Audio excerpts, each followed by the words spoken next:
Hindi kinaya ng katawan ng halimaw ang sunod-sunod na malalakas na pag-atake ni Zofan kaya nawala na ito ng buhay. Gulat naman sina Pu Pan at Qiu Feng sa kanilang nasaksihan. Hindi nga raw kapanipaniwala ang nagawa ni Zofan na pagpatay sa isang pseudo-warlord level.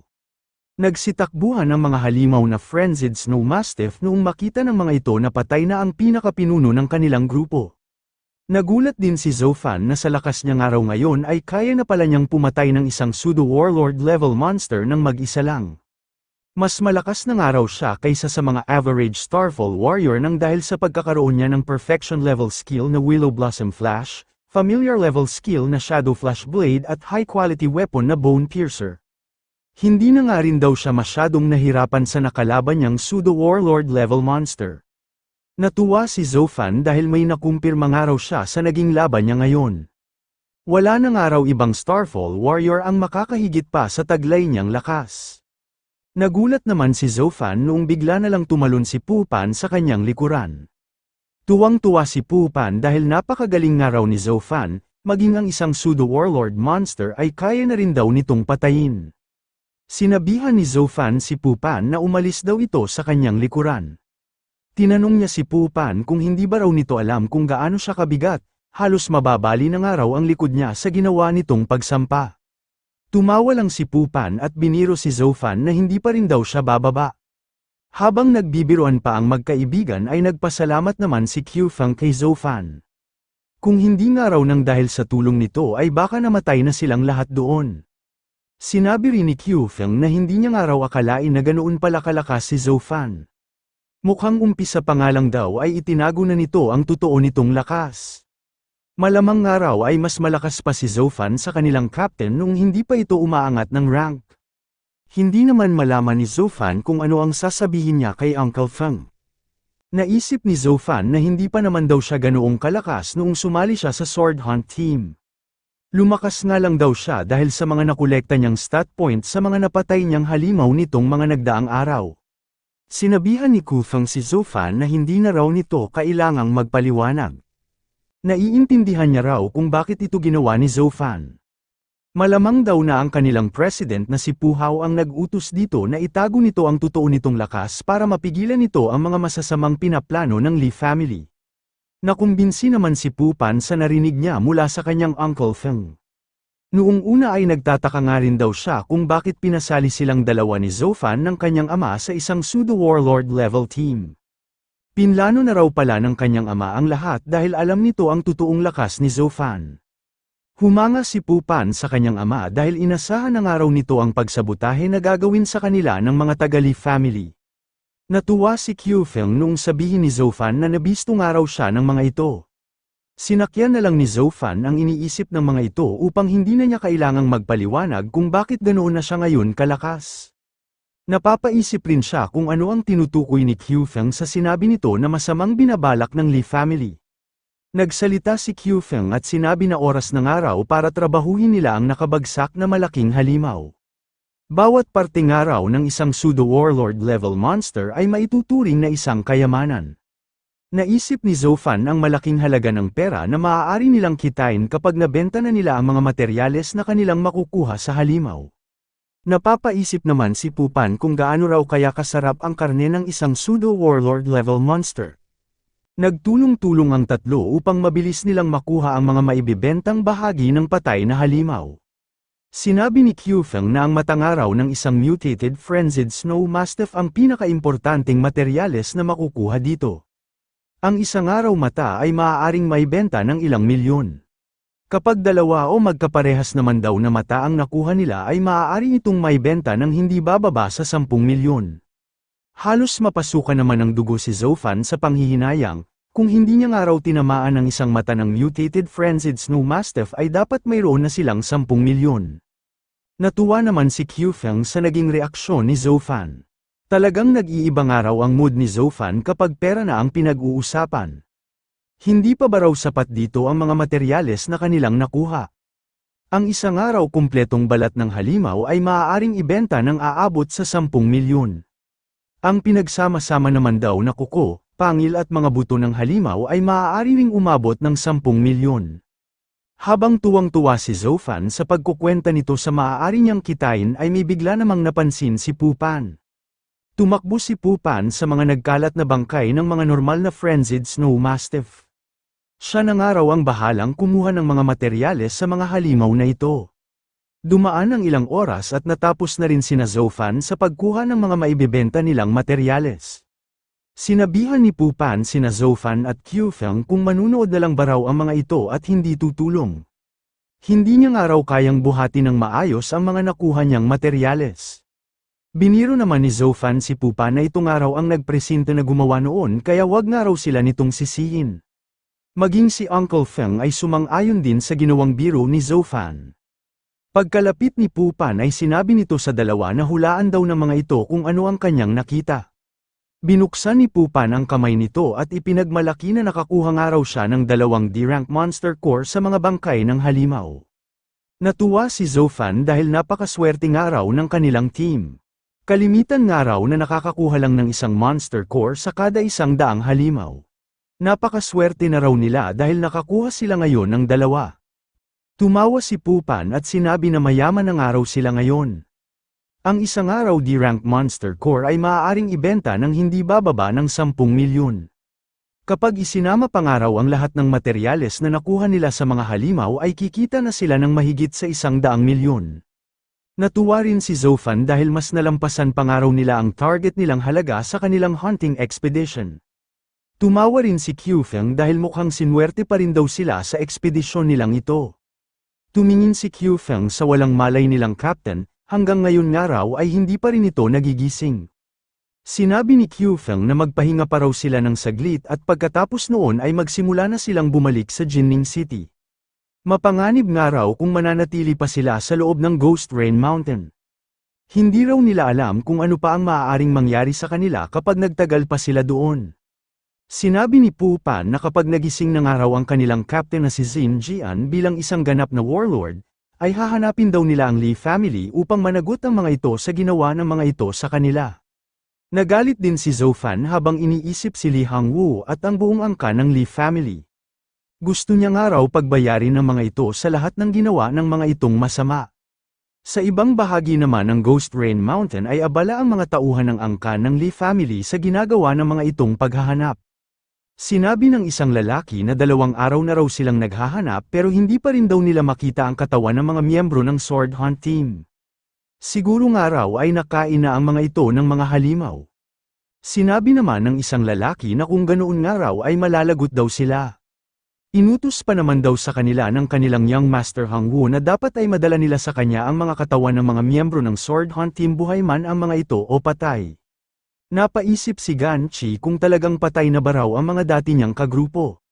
Nakukonsensya siya sa nangyari sa dati niyang captain na si Xin Jian at sa dati niyang kasamahan na si Kyufeng. Pasensya na nga raw dahil wala na raw talaga siyang pagpipilian. Lingid sa kaalaman ng mga tauhan ng Li family na habang naghahanap ang mga ito ay pinapanood na pala sila ng mga taong hinahanap nila. Sinabi ni Zofan na naroon pa raw pala ang mga walang hiyang ito. Napakaganda nga raw ng pagkakataong ito upang kahit papaano ay makapaghiganti siya. Sinabi ni Kyufeng kay Zofan na maaari na nga raw itong maglabas ng galit at magwala sa ibaba. Sila na nga raw ni Pupan ang bahalang magbantay sa walang malay nilang captain. Mula sa gilid ng bangin ay naghagis si Zofan ng isang mahabang lubid patungo sa isang puno. Ginamit niya ang matibay na monster restraining rope upang magpalambitin para mabilis siyang makalapit sa posisyon ng mga tauhan ng Li family. Sinabi ng isang lalaki na napakalamig rin daw pala sa Ghost Rain Mountain tuwing panahon ng taglagas. Sumang-ayon din sa kanya ang isa pang lalaki, sinabi rin ito na hindi na nga raw siya makapaghintay na makabalik sa Jinning City para makapag-inom. Ngunit hindi na matutupad ang inaasam ng lalaking ito dahil nagwakas na ang buhay nilang dalawa sa mga kamay ni Zofan. Naisip ni Zofan na napakalaking bagay nga raw na mayroon na siyang 15% chance na mapalabas ang special effect ng kanyang skill na Shadow Flash Blade. Sa unang atake pa nga lang daw niya ay nag-trigger na agad ang skill na Double Sword Aura Augmented Strike. Bukod nga raw doon ay halos wala na ring recoil at ingay ang mga ginagawa niyang pag-atake dahil nasa familiar level na ang kanyang Shadow Flash Blade. Eksaktong-eksakto nga raw ito sa mga palihim na pag-atake at pagpatay. Isama pa nga raw ang skill niya na perception, ay halos wala na nga raw laban sa kanya ang lahat ng mga tauhan ng angkan ng Lee family at parang naghihintay na lang ang mga ito ng kanilang kamatayan. Habang may mga ibang bagay na ginagawa ang mga tauhan ng Lee family ay unti-unti na ang mga itong inuubos ni Zhou Fan. Ang iba sa mga ito ay bigla na lang namamatay habang naghihikab at nakikipagkwentuhan. Sa dami ng napatay ni Zhou Fan ay nakahalata na rin ang ibang mga tauhan ng Lee family. Humiyaw ang isang lalaki at ipinaalam sa iba niyang mga kasamahan na sinusugod daw sila ng isang kalaban. Sa puntong yun ay tumigil na sa pagtatago si Zhou Fan.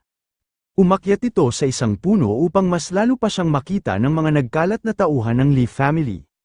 Nagtanong si Zhou Fan sa isang lalaki kung puno ba raw ang angkan ng Lee family ng mga basura na gaya ng mga ito. Tinanong niya rin kung nasaan na raw ang walang hiyang si Li Hangwo. Pagkalabas ng ating bida ay agad naman itong nakilala ng mga tauhan ng Lee family. Hindi nga raw nila akalain na ang isang mahinang intermediate rank na gaya nito ay basta nasusugod sa kanila ng mag-isa. Tinawag ng isang lalaki ang kanyang mga kasamahan at sinabi sa mga ito na dahil nga raw pumunta na mismo doon ang kanilang hinahanap. Putulin na nga raw nila ang ulo nito para bigyan sila ng magandang gantimpala ng kanilang young master Hangwo. Lumabas sa iba't ibang direksyon ang mga nagtatagong tauhan ng Lee family.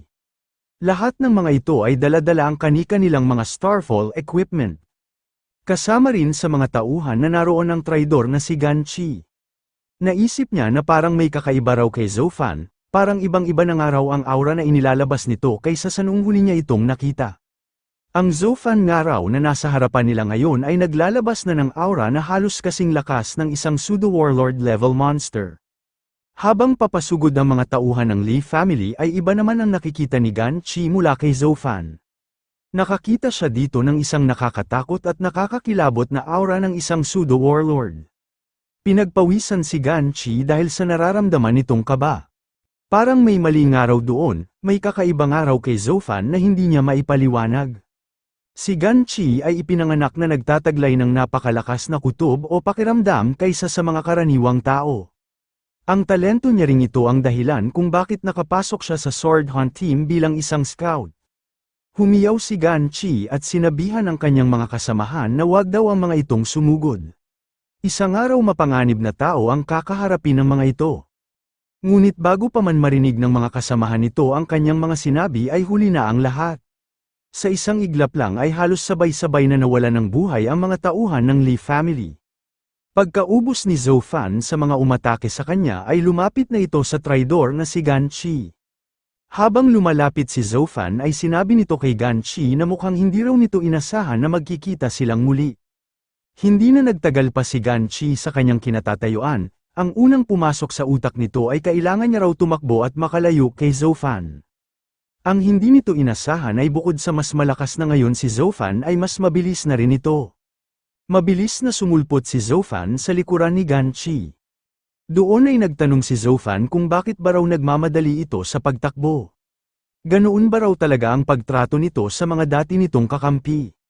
Sinabi rin ni Zhou Fan kay Gan Chi na gusto pa naman daw sana itong makita ni Uncle Feng at ng captain nila na si Xin Jian. Naisip ni Gan Chi na hindi niya raw akalain na ganoon na rin pala kabilis si Zhou Fan. Mukhang umpisa pa lang daw ay itinago na nito ang totoo nitong lakas. Naisip niya rin kung ibig sabihin ba raw ng sinabi ni Zhou Fan ay parehas naligtas si Qiu Feng at ang dati niyang captain na si Xin Jian. Nagtanong si Zhou Fan kung saan ba raw nito balak pumunta. Sa pagtatanong niyang iyon ay nagpakawala rin siya ng isang sword skill patungo kay Gan Chi. Humarap si Gan Chi upang sanggahin ang ginawang pag-atake ni Zhou Fan. Sinabi niya rin na sumusobra na nga raw si Zhou Fan, gagawin niya nga raw ang lahat para matalo niya ito. Umatake ulit ang bida natin na si Zhou Fan kaya sinabayan din ito ng pag-atake ng traidor na si Gan Chi. Kaso nga lang ay hindi naman umuubra kay Zhou Fan ang mga pag-atake sa kanya nito. Sa bawat pagtatama ng kanilang mga pag-atake ay tanging si Gan Chi lang ang nakakakuha ng pinsala. Sinabi ni Gan Chi na mukhang ang inilalabas nga raw na lakas ni Zhou Fan ay lakas ng isang advanced Starfall warrior. Nagtanong siya kung ito ba raw talaga ang totoong lakas ni Zhou Fan, kaya raw pala nagawa ng mga itong makaligtas kahit na napakaraming halimaw ang humabol sa mga ito. Nagulat si Gan Chi noong bigla na lang sumulpot si Zhou Fan sa kanyang tabihan. Sinabihan ni Zofan si Ganchi na wag nga raw itong tatayo kung ayaw nitong magdusa at masaktan. Dapat nga raw itong makatanggap ng parusa, pero wala nga raw sa kanya ang desisyon. Sinabi ni Zofan kay Ganchi na kailangan nga raw nilang hintayin doon sina Uncle Feng at ang captain nila na si Xinjian upang ang mga ito na ang magsabi kung ano ang gusto ng mga itong gawin. Umalma si Ganchi at sinabi kay Zofan na wag nga raw siya nitong sabihan ng paawang tono. Wala nga raw itong karapatan na magpasya para sa kanyang kapalaran. Sinabi ni Ganchi na kung ganoon raw pala kalakas si Zofan ay bakit raw nito itinago. Kung alam niya nga raw ang lakas nito noong simula pa lang ay hindi na siya dapat nagtraidor sa kanilang sword hunt team. Sana nga raw ay isa pa rin siya ngayong espiya at hindi tulad nito na isang kalaban. Tumayo si Ganchi at inihanda ang kanyang sandata upang atakihin si Zofan. Habang papalapit siya ay sinabi nito na kasalanan nga raw ni Zofan ang lahat. Kahit aatakihin na siya ni Ganchi ay nakaramdam pa rin ng awa si Zofan. Pahihinain na niya nga lang daw muna si Ganchi sa pamamagitan ng paghiwa sa pulso nito, pagkatapos noon ay sina Uncle Feng na raw ang bahala kung ano ang gusto ng mga itong gawin. Nagpatuloy sa pagtayo si Ganchi at desidido na itong ituloy ang kanyang plano. Nagulat si Zofan noong bigla na lang sumalubong si Ganchi sa kanyang espada.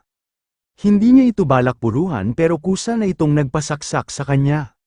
Sinabi ni Ganchi na ginawa niya raw ito dahil hindi niya naman daw matatalo si Zofan. Ang isa pa raw sa dahilan ay nang dahil sa nahihiya na siyang harapin pa sina Qiufeng at ang captain nila na si Xinjian. Hindi na nga rin daw masama kung doon pa lang ay mamamatay na agad siya. Naalala ni Ganchi ang mga panahon na kakapasok pa lang niya sa sword hunt team. Malaking araw ang inaasahan niya lalo na't isang pseudo-warlord warrior na noon ang kanilang captain na si Xinjian. Sa dami ng mga natapos nilang misyon ay unti-unti nang nakilala ang kanilang sword hunt team sa buong Jining City. Bilang isang scout ng sword hunt team ay pataas ng pataas kada araw ang kinikita niya sa mga bawat matatapos nilang misyon. Sa mga panahong yun nga raw ay halos puro saya at wala siyang pinuproblema. Sinabi ni Ganchi na bilang scout nga raw ng sword hunt team ay inakala niya na mas bubuti pa ang mga susunod na araw. Hanggang sa nadiskubre raw niya na simula pa lang noong umpisa ay matagal nang tinatarget ng Lee family ang kanilang sword hunt team. Noong unang araw ay nag-umpisa ang kanilang team na may 5 miyembro. Pero habang nasa loob raw sila ng isang misyon ay bigla silang napalibutan ng isang monster wave. Nagawa nga raw nilang makatakas, pero hindi na umabot sa ospital ang dalawa nilang kasamahan. Matapos noon ay doon na naisip ni Ganchi na ayaw na niyang malagay ulit sa ganoon kapanganib na sitwasyon. Nagsimula siyang magpunta sa mga sugalan, pero imbis na kumita ng pera ay nabaon lang siya sa napakalaking utang. Sa sitwasyon niyang yun ay doon na lumapit ang isa sa mga tauhan ng Lee family. Nag-alok ito ng malaking halaga ng pera kapalit ng pagiging isa niyang espiya sa loob ng Mercenary Guild. Sinabi ni Ganchi na kailan niya rin lang daw nalaman na simula pa lang sa monster wave na nakaharap ng kanilang team, hanggang sa sunod-sunod na pagkatalo niya sa sugal ay pakanalang pala ang lahat ng ito ng angkan ng Lee family. Pero kahit alam na niyang araw ito ay huli na para bumalik pa siya. Sinabi ni Ganchi na hindi niya raw ito ikinukwento kay Zofan para kaawaan siya nito. Gusto niya nga lang daw ipaalam na may masamang pinaplano ang angkan ng Lee family at itinatago lang daw ng mga ito sa dilim. Kung ganoon nga raw kalakas si Zofan, dapat daw ay ilagay nito sa kanyang balikat ang responsibilidad na protektahan ang Mercenary Association. Sinabi rin ni Ganchi na kung sakali raw na makaharap ni Zofan ang kanyang mga magulang, wag daw sana nitong sabihin na nagtraidor siya sa kanilang team. Sabihin na nga lang daw sana nito na namatay siya habang nasa loob siya ng isang misyon. Matapos sambitin ang mga huling salita ng kanyang pamamaalam ay tuluyan ng nalagutan ng hininga si Ganchi. Habang nakatingin sa bangkay ni Ganchi ay naisip ni Zofan ang nakuha niyang impormasyon at ang kaawa-awa nitong sinapit. Bigla namang tumunog ang isang radio device na nakakalat sa lupa. May tumawag at nagtatanong kung ano na raw ang nangyayari doon, nadiskubre na ba raw ng mga ito ang bakas ng sword hunt team. Naisip ni Zofan na mukhang galing nga raw ang tawag na ito sa ibang mga tauhan ng Lee family. Nagmadali si Zofan ng pag-alis upang hanapin kung nasaan ang mga ito, malamang nga raw ay hindi pa ang mga ito nakakalayo dahil nakakasagap pa rin ng signal ang nakakalat na radio device. Nagpapahinga naman ang grupo ni Lee Hang-woo sa ibang bahagi ng Ghost Rain Mountain. Sinabi ng isang lalaki sa kanyang master na bigla na nga lang daw naputol ang kanyang tawag. Marahil nga raw ay nagkaroon lang ng problema sa kabilang linya. Bigla namang nagkaroon ng malakas na pagyanig sa loob ng Ghost Rain Mountain. Kasabay ng pagyanig na ito ay naramdaman din nila ang isang nakakakilabot na kapangyarihan. Sinabi ng mga tauhan ni Lee Hang-woo na mukhang magkakaroon daw doon ng isang monster outbreak. Kailangan ng araw nilang makaalis doon sa lalong madaling panahon. Agad na sumakay sina Lee Hang-woo sa dala nilang armored vehicle upang mabilis silang makaalis sa loob ng Ghost Rain Mountain. Habang nasa itaas ng isang puno ay nagtataka rin si Zofan kung ano ba raw kaya ang kanyang naramdaman.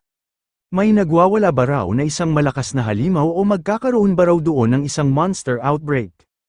Sa kuweba na napuntahan na ng ating bida, nagliwanag ng matindi ang isang itlog noong magkaroon ito ng kaunting lamat.